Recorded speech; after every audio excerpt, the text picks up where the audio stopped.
Hello दोस्तों, नमस्कार। मैं हूं अभय आनंद और आप देख रहे हैं डीएम क्लासेस। तो दोस्तों, हम बहुत ही इम्पोर्टेंट टॉपिक डिस्कस करने जा रहे थे, रिलेशन एंड फंक्शन, जिसमें हम पिछले वीडियो में आपको डिफिनेशन ऑफ रिलेशन के बारे में बताया। तो चलते आज हम बात कर रहे हैं टाइप ऑफ रिलेशन।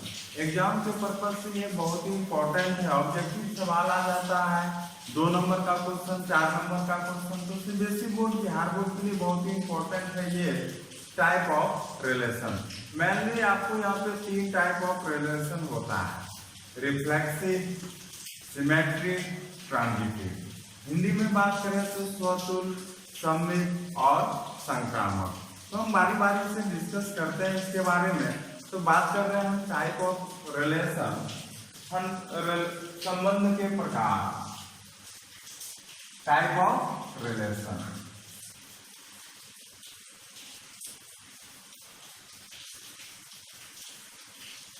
संबंध के प्रकार।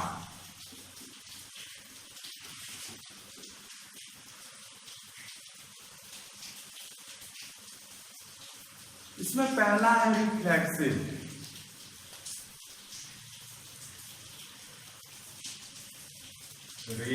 Reflexive relation.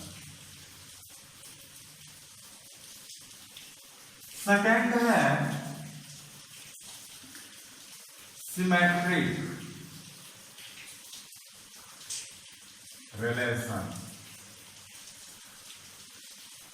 थर्ड है ट्रांजिटिव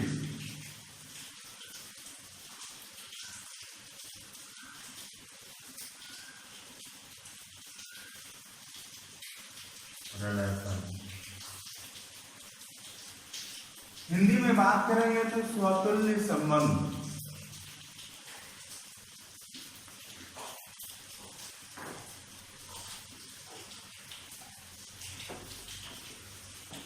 सिमेट्रिक संबंध मतलब हो गया सममित संबंध।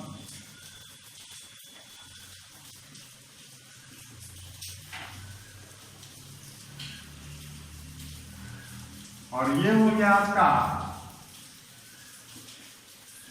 संक्रामक संबंध। यही मुख्य रूप से दोस्तों यहाँ पे 3 संबंध होता है, जिसमें हम बात कर रहे थे रिफ्लेक्सिव, सिमेट्रिक, ट्रांजिटिव, स्वतुल्य, सममित, संक्रामक। अगर देखा जाए तो यहाँ पे इसका कंसेप्ट बहुत ही क्लियर और बहुत ही छोटा है कि कब किस रिलेशन को रिफ्लेक्सिव कहेंगे, कब सिमेट्रिक कहेंगे, कब ट्रांजिटिव कहेंगे, कब स्वतुल्य कहेंगे, सममित कहेंगे, संक्रामक कहेंगे। तो हमको मुख्य रूप से इसी 3 के बारे में डिस्कस करना है। चलिए हम बारी बारी से डिस्कस करते हैं। तो सबसे पहले हम थोड़ा सा एक शॉर्ट रूल बता देते हैं कि पकड़ने का तरीका क्या है, कि कौन सा रिलेशन आपका स्वतुल्य है, संक्रामक है, सममित है। इस प्रकार से हम जान जाएंगे, फिर हम लोग डिफिनेशन के साथ, एग्जाम्पल के साथ डिस्कस करेंगे।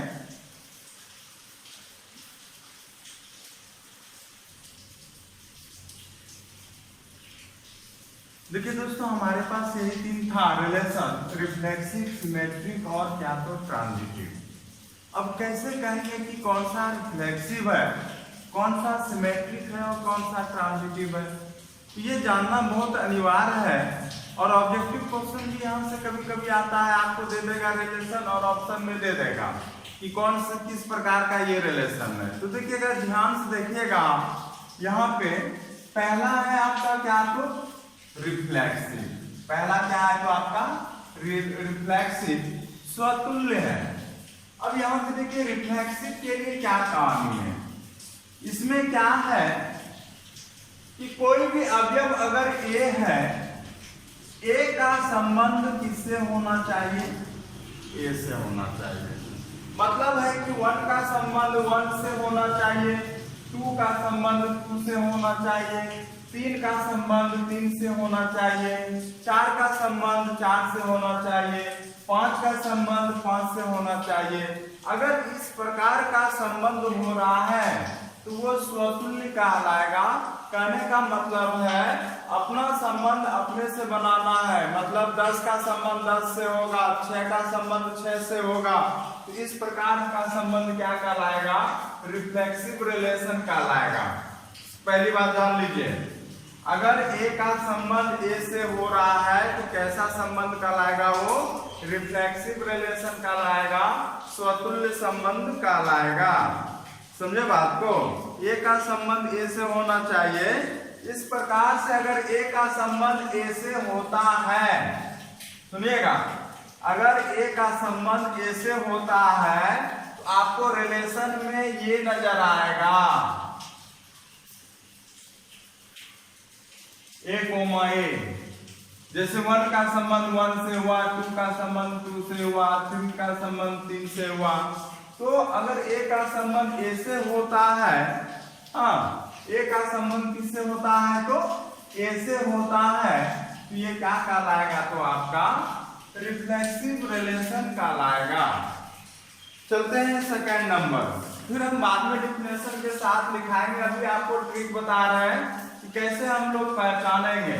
दूसरा बात कहता है स्वतः सिमेट्रिक रिलेशन, सममित संबंध। अब यहाँ पे समझते हैं क्या? तो अगर ए का संबंध किससे होता है? बी से होता है। मान के चलिए ए का संबंध किससे होता है? बी से होता है। अगर ए का संबंध बी से होता है ना, तो निश्चित रूप से वहां पे बी का भी संबंध किससे होना चाहिए? ए से होना चाहिए। बी का संबंध किससे होना चाहिए? तो ए से होना चाहिए। अभी तुरंत हम एक उदाहरण बताएंगे अभी बारी बारी से। कहने का मतलब है एक का संबंध अगर 3 से है, एक का संबंध अगर 3 से है तो 3 का भी संबंध किससे होना चाहिए? 1 से होना चाहिए। तो यही यहाँ पे स्टेटमेंट बोल रहा है कि अगर ए का संबंध बी से है तो वहां पे उस रिलेशन में ही बी का संबंध किससे होना चाहिए? तो ए से होना चाहिए। कहने का मतलब है कि अगर A comma B belongs to R है, सुनिएगा, अगर A comma B belongs to R है, आर का एलिमेंट अगर यहाँ पे रिलेशन का एलिमेंट ए कोमा बी है, तो निश्चित रूप से वहां पे बी कोमा ए दिखना चाहिए। बात समझे कि नहीं समझे? ये स्टेटमेंट अगर फॉलो करेगा कि अगर ए का संबंध बी से है और बी का संबंध अगर ए से है, तो वो कैसा रिलेशन कहलाएगा? तो वो कहलाएगा सिमेट्रिक रिलेशन कहलाएगा, सममित संबंध कहलाएगा। याद रखिएगा ये, क्योंकि ये आपको यही 3 लाइन से आंसर निकाल सकते हैं। डिफिनेशन वगैरह को तो छोड़िए, वो तो किताबी नियम है, किताबी वो है, हाँ, लेकिन यहाँ पे समझने का तरीका बस आपको यहीं पे बताएगा। चलिए यहाँ पे ट्रांजिटिव रिलेशन कब कहलाएगा? ट्रांजिटिव रिलेशन के लिए देखिए क्या कंडीशन हम लोग फॉलो करते हैं। अगर ए का संबंध बी से है, ए का संबंध किससे है? बी से है। पहली बात, अगर ए का संबंध किससे है? बी से है, एंड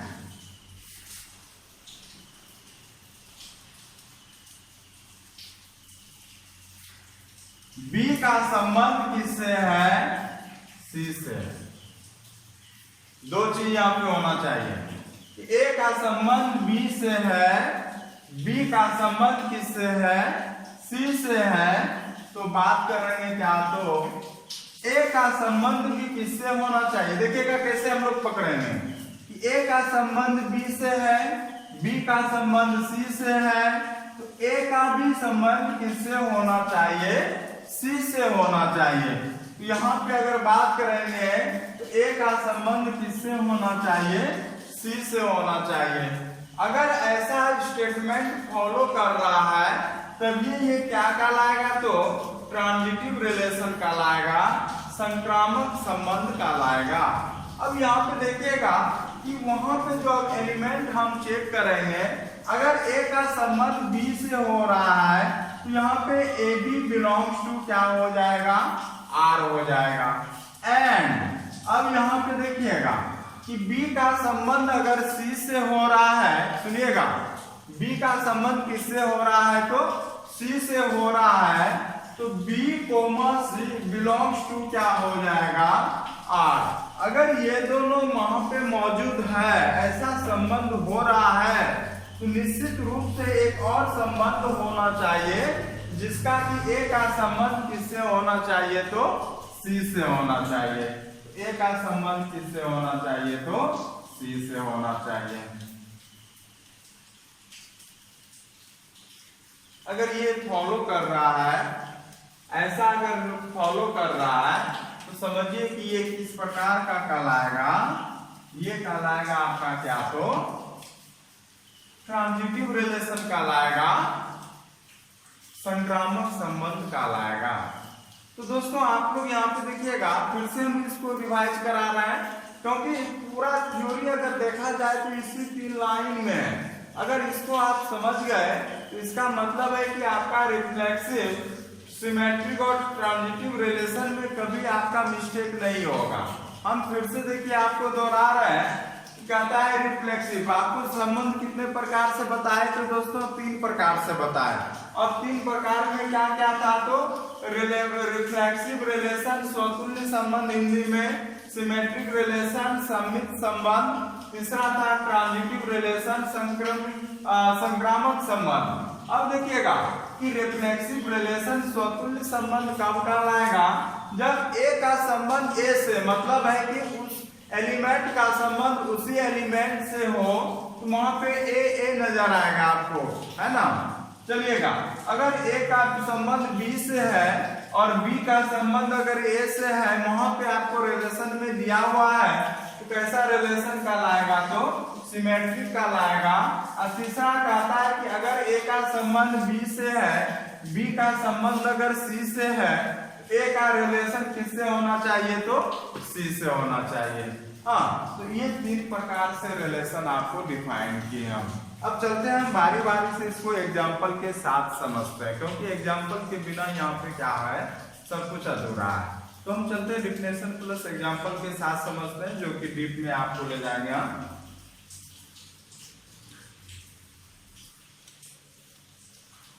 देखिए दोस्तों, हम बात बहुत डीप में चल रहे हैं रिफ्लेक्सिव के बारे में डिफिनेशन में। तो हम पहले ही बता चुके हैं कि कोई भी संबंध स्वतुल्य संबंध कब कहलाता है, इस बात पे गौर फरमाइएगा, जब ए का संबंध किससे हो, ए से हो, किससे हो, ए से हो। समझिएगा, यहाँ पे जब ए का संबंध किससे हो, ए से हो, अगर ए का संबंध ए से है, तो यहाँ पे क्या हो जाएगा, आपका क्या दिखना चाहिए, ए कोमा ए दिखना चाहिए। हाँ, जैसे 1 है 1 है, 2 है 2 है, 3 है 3 है, इस प्रकार से दिखना चाहिए।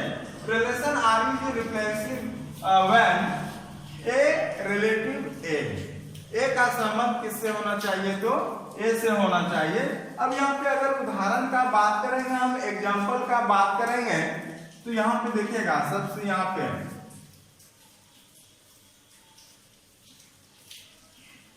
अगर यहाँ पे R1 लेते हैं, कोई भी मतलब रिलेशन लेते हैं, अगर सपोज 1 का संबंध 1 से हो रहा है, देखिए यहाँ पे ए नजर आ रहा है कि नहीं आ रहा है, अब आपको क्लियर समझ में आएगा। 2 का संबंध 2 से हो रहा है, देखिए 3 का संबंध 3 से हो रहा है, 4 का संबंध 4 से हो रहा है। अगर इस तरह का संबंध बनता है, इस तरह का संबंध बनता है, तो क्या कहलाएगा, ये रिफ्लेक्सिव कहलाएगा। क्या कहलाएगा, तो स्वतुल्य कहलाएगा। हाँ, फिर चलते हैं, दूसरा उदाहरण लेते हैं R2। ए का संबंध ए से बन रहा है, बी का संबंध बी से बन रहा है, सी का संबंध सी से बन रहा है। तो उस एलिमेंट का उसी एलिमेंट के साथ अगर संबंध बन रहा है, तो हम क्या कहेंगे कि रिफ्लेक्सिव रिलेशन यहाँ पे हो रहा है, स्वतुल्य संबंध हो रहा है। हाँ, अब चलते हैं हम लोग दूसरे वाले पे।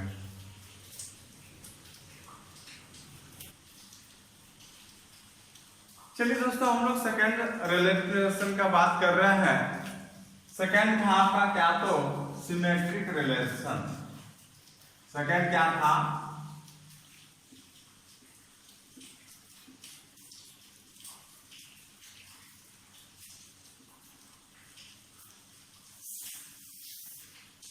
Symmetric relation. बात करेंगे तो सममित संबंध।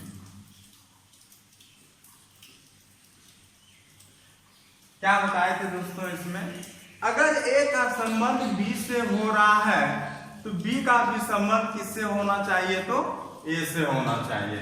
हाँ, तो यहां पे कहेंगे हम लोग संबंध आर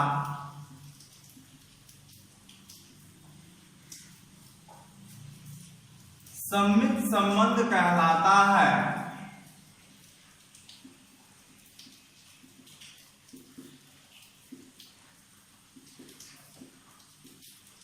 जब, हाँ, क्या होना चाहिए, बात करेंगे relation R is called symmetric relation when, कब कहलाएगा, जब अगर ए का संबंध अगर बी से है, ए का संबंध अगर बी से है तो बी का भी संबंध किससे होना चाहिए, ए से होना चाहिए। इसी को याद रखेंगे दोस्तों, अगर ए का संबंध बी से हो रहा है, हाँ, तो बी का भी संबंध किससे होना चाहिए, तो ए से होना चाहिए। अगर इसको आप याद रख लिए तो ये आपका कवर हो गया। कहने का मतलब है कि उस रिलेशन में यहाँ पे अगर ए का बी से संबंध हो रहा है तो ए बी बिलोंग्स टू कितना होना चाहिए, आर। ए बी जैसे 1 to 1, तो यहाँ पे क्या है कि बी का संबंध अब ए से बन रहा है, तो इसका मतलब है कि B comma A belong to क्या लिखना चाहिए, तो आर लिखना चाहिए। बस यही कहने का मतलब है। अब एग्जाम्पल के तौर पे हम आपको दिखा रहे हैं कि एग्जाम्पल अगर लीजिएगा, मान के चलिए कि हम उदाहरण ले रहे हैं, एग्जाम्पल, चलिए एग्जाम्पल लेते हैं। अब एग्जाम्पल अगर आप ले रहे हैं तो मान लीजिए R1 ले लीजिए, तो इसको दिखा देंगे। अगर 1 का संबंध अगर 2 से हो रहा है, सुनिएगा, 1 का संबंध अगर किससे हो रहा है, 2 से हो रहा है, देख रहे हैं ना 1 2 लिखे हुए हैं ना, तो 2 का भी संबंध किससे होना चाहिए, 1 से होना चाहिए।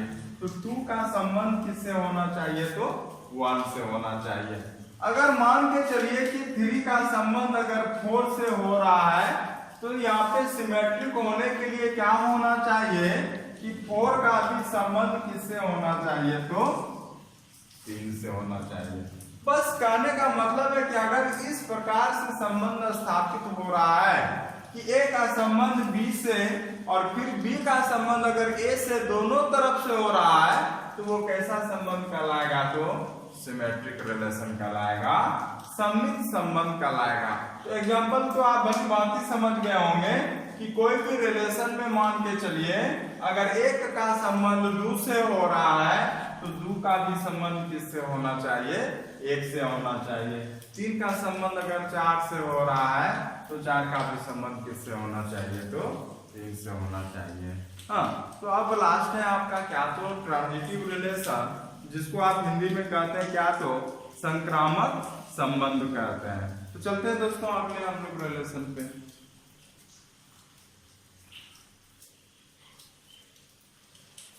चलते हैं दोस्तों तीसरे संबंध पे। तीसरा था आपका क्या, तो ट्रांजिटिव रिलेशन।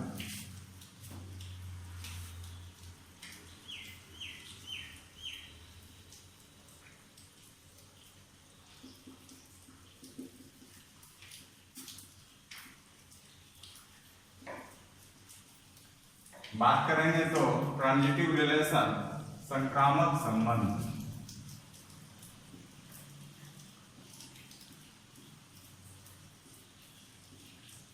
संक्रामक संबंध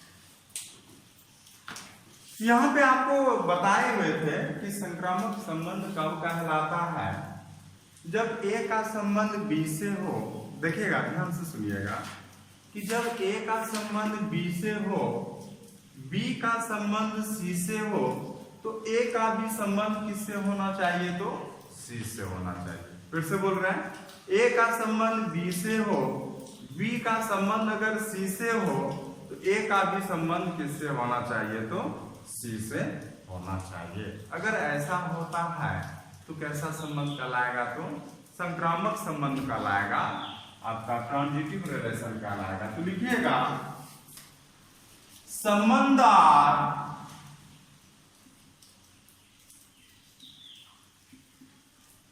संक्रामक संबंध कहलाता है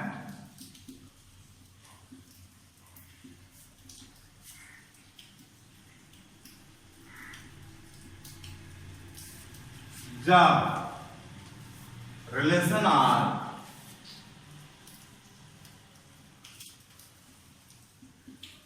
is called transitive relation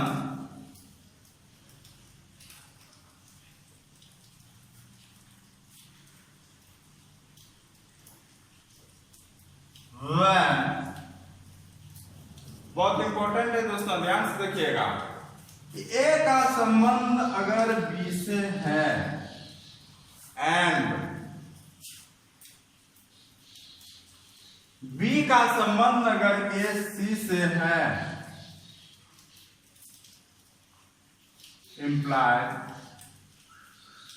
तो ए का भी संबंध किससे होना चाहिए? अगर ए का संबंध बी से है, बी का संबंध अगर सी से है, तो ए का भी संबंध किससे होना चाहिए? तो सी से होना चाहिए। तो ए का संबंध किससे होना चाहिए? सी से होना चाहिए।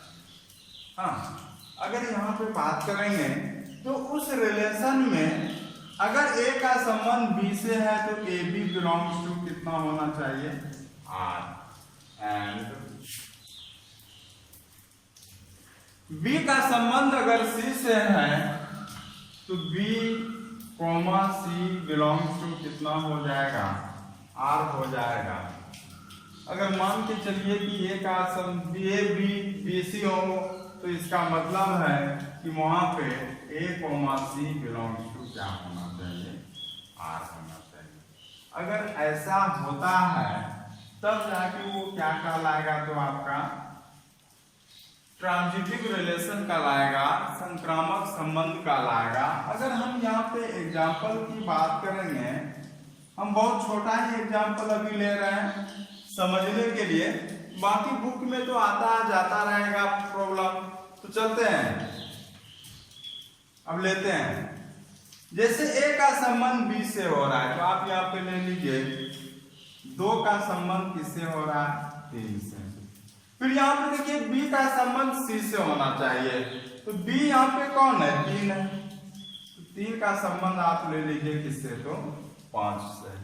तो निश्चित रूप से दो का संबंध भी किससे होना चाहिए? तो पांच से होना चाहिए। अगर दो का संबंध पांच से है तो ये क्या कहलाएगा? आपका ये ट्रांजिटिव रिलेशन कहलाएगा, संक्रामक संबंध कहलाएगा। हम फिर से बता रहे हैं, इसको ध्यान से देखिएगा। कह रहा है कि ए का संबंध बी से होना चाहिए, यही बी का संबंध किससे होना चाहिए?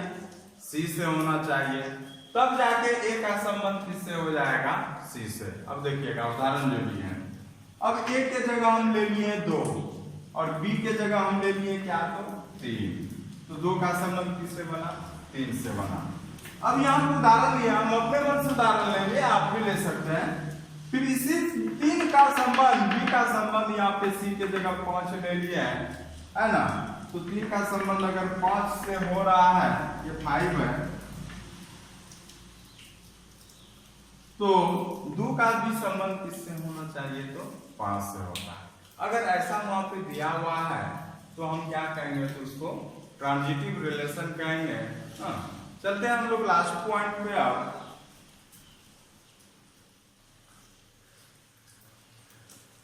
चलते हैं दोस्तों अगले टॉपिक पे, इक्विवेलेंस रिलेशन।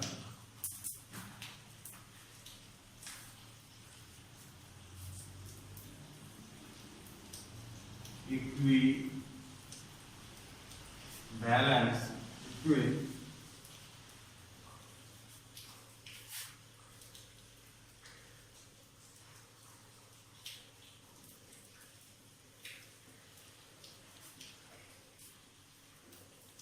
तुल्यता संबंध।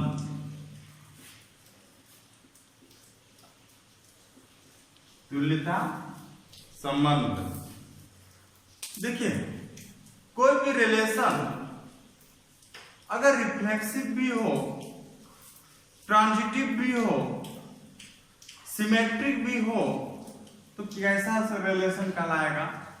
इक्विवेलेंस रिलेशन कहलाएगा। तो इसका कंसेप्ट इतना आसान है कि कोई भी रिलेशन जब तीनों प्रकार से हो, समझे ना, if relation R is if relation R is पहला reflexive, second symmetric, third transitive। अगर तीनों हो तो ये कैसा रिलेशन कहलाएगा आपका? देन कॉल्ड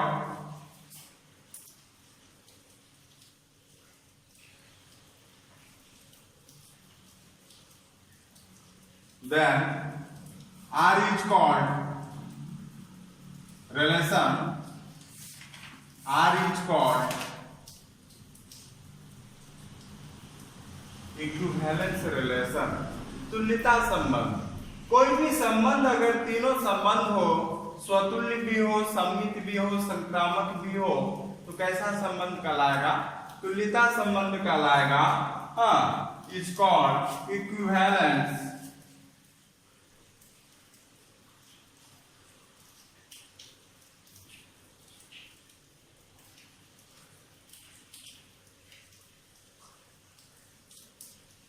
कंडीशन तो याद होगा ही दोस्तों, हम फिर से याद दिला देते हैं। रिफ्लेक्सिव के लिए क्या था कि ए का संबंध ए से होना चाहिए, ए का संबंध ए से होना चाहिए। तो वहां पे क्या था? ए बिलोंग्स टू क्या होना चाहिए? आर होना चाहिए। दूसरा क्या था इसमें बताइए तो, कि अगर ए का संबंध, हाँ याद कीजिएगा, ए का संबंध ए से होना चाहिए।